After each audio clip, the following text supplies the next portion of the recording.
తెలంగాణ కాంగ్రెస్ లో మళ్ళీ పదవుల పంచాయతీ మొదలైంది.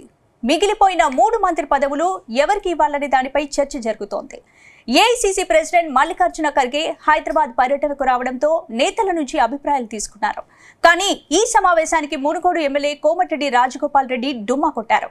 మంత్రి పదవి తనకు దక్కదని ఆయన ముందే ఫిక్స్ అయ్యారా? అందుకే ఖర్గేతో సమావేశాన్ని ఆయన లైట్ తీసుకున్నారా?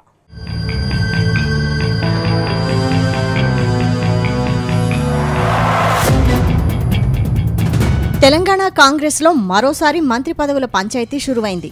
భర్తీ చేయాల్సిన 3 మంత్రి పదవుల విషయంలో నేతల నుంచి అభిప్రాయాలు తీసుకుంటున్నారు ఏఐసీసీ చీఫ్ మల్లికార్జున ఖర్గే.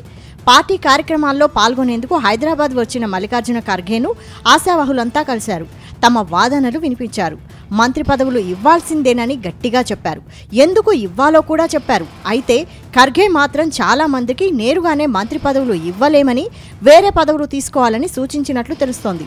అయితే తమకు ఇస్తే మంత్రి పదవి ఇవ్వాలని, లేకపోతే ఏ పదవి వద్దని కొందరు నేతలు హైకమాండ్కు తేల్చి చెప్పినట్టు తెలుస్తోంది.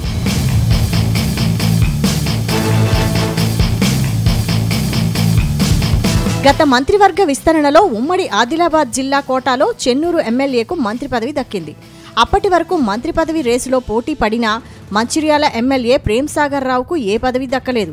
దాంతో ఆయన పార్టీ చీఫ్ మల్లికార్జున ఖర్గేతో సమావేశమయ్యారు. ఈ సమావేశం చాలా హాట్గా సాగినట్టు తెలుస్తోంది.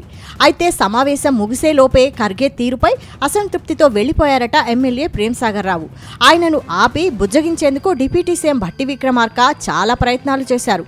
2 సార్లు పార్టీ నుంచి వెళ్లిపోయి మళ్లీ వచ్చిన వివేక్ కుటుంబానికి 3-4 పదవులు ఇచ్చి పార్టీని వీడకుండా కష్టపడిన తనకు అన్యాయం చేయడం ఏంటని ఆయన ప్రశ్నించినట్టు తెలుస్తోంది. అయితే మంత్రి పదవి కష్టమని, చీఫ్ విప్ పదవి తీసుకోవాలని ప్రేమ్సాగర్ రావును ఖర్గే కోరారు. కానీ ప్రేమ్సాగర్ తిరస్కరించారు. రెడ్డి వర్గానికి ఇక మంత్రి పదవులు ఉండబోవని మల్రెడ్డి రంగారెడ్డి, సుదర్శన్ రెడ్డి వంటి వారికి ఖర్గే చెప్పినట్టు సమాచారం. అయితే జిల్లాల ప్రాతిపదికన తీసుకోవాలని, ఉమ్మడి నిజామాబాద్ జిల్లాకు మంత్రి లేరని, గ్రేటర్ పరిధిలో మంత్రి లేరని కొందరు నేతలు హైకమాండ్ దృష్టికి తీసుకెళ్లినట్టు తెలుస్తోంది.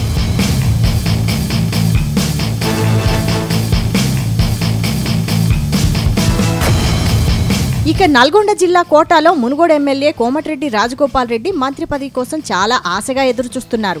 గత విస్తరణలోనే ఆయనకు మంత్రి పదవి ఖాయమైందని ప్రచారం జరిగింది. ఆయన పార్టీ మారే సమయంలో మంత్రి పదవిపై హామీ ఇచ్చారని, అందుకే భర్తీ ఖాయమని చెప్పారు. కానీ చివరి నిమిషంలో ఆయన్ను పక్కన పెట్టిన హైకమాండ్ ఇద్దరు ఎస్సీ, ఓ బీసీ నేతకు మంత్రి పదవిని కట్టబెట్టింది. అలాగే మరో 3 మంత్రి పదవులను మాత్రం భర్తీ చేయకుండా అలాగే ఉంచింది. ఇప్పుడు మరోసారి నేతల నుంచి అభిప్రాయాలు తీసుకుంటూ ఉండడంతో మంత్రి పదవుల కోసం నేతలు హైకమాండ్ వద్దకు కట్టారు. కానీ ఈ సమావేశానికి రాజగోపాల్ రెడ్డి రాలేదు. దాంతో రకరకాలుగా ప్రచారం జరుగుతోంది. ఆయనకు మంత్రి పదవి రాలేదన్న అసంతృప్తితోనే అగ్రనేతల ముందుకు రాలేదని అంటున్నారు. మరోవైపు ఇక మీదట కూడా మంత్రి పదవి ఇచ్చే అవకాశం లేదని, అందుకే డుమ్మా కొట్టారని టాక్ వినిపిస్తోంది. అయితే అగ్రనేతల సమావేశానికి రాజగోపాల్ రాకపోవడం మాత్రం కొత్త చర్చకు దారితీస్తోంది.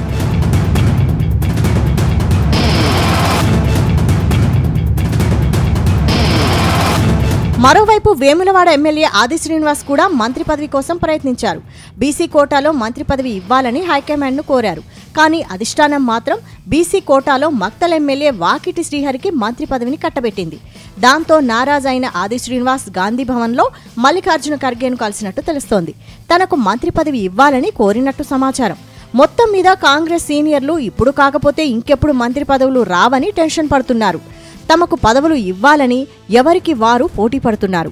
పార్టీ గెలుపు కోసం ప్రయత్నించామని వారు పదే హైకమాండ్పై ఒత్తిడి తెస్తున్నారు. ప్రస్తుతం కేబినెట్లో ఇంకా 3 ఖాళీలున్నాయి. మరోవైపు 2-3 వివాదాస్పద మంత్రుల్ని తొలగించి కొత్త వారితో భర్తీ చేస్తారని ప్రచారం జరుగుతోంది. ఈ నేపథ్యంలోనే నేతలు తమ వాదనను హైకమాండ్ ముందు బలంగా వినిపిస్తున్నట్టు ప్రచారం జరుగుతోంది.